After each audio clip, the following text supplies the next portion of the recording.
for a while. Going through them, where do I even begin? The one thing these Epstein files tell me, they validate a lot of the things that I've been saying for a long time. Because a lot of people will see me as a conspiracy theorist. You believe in all kinds of, and these Epstein files just pretty much validate everything. I was never looking for validation, but I was always sure about the things I've been saying. Now, this is the first time I'm addressing these things on camera, but a lot of these things are conversations that I've had with friends. I've talked about how you see certain people in their 70s, 80s, and they look really young, and you think, okay, it's all healthy living, and plus they have the money. But then there's also much darker side to that.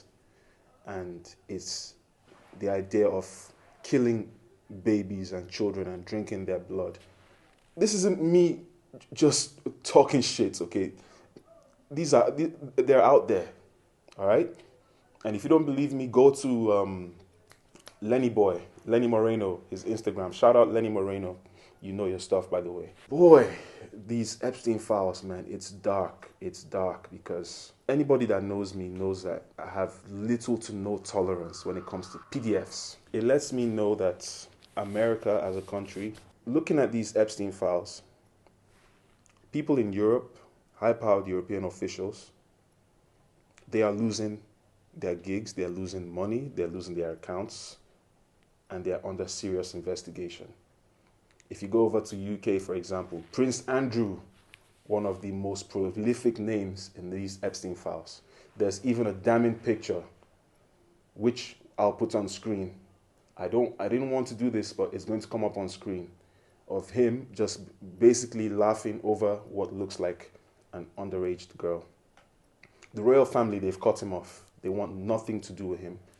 And it's more of you're on your own, make this disappear. And it's not looking good. And these people need to be brought to justice because although I don't have any children of my own, but children play a big role in my life. Children, as annoying as they can be, there's this innocence about them and they need protection from us adults. And there are some really sick people out there. I don't understand for the life of me.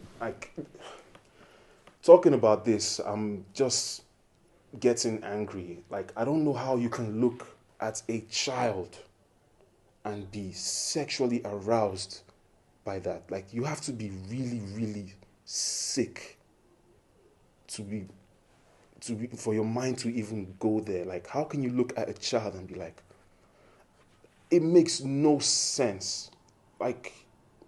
It's something I don't understand, and it's something I don't want to understand.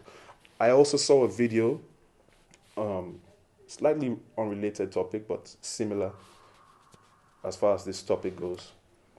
This lady was doing this TED talk talking about pedophilia being a sexual orientation.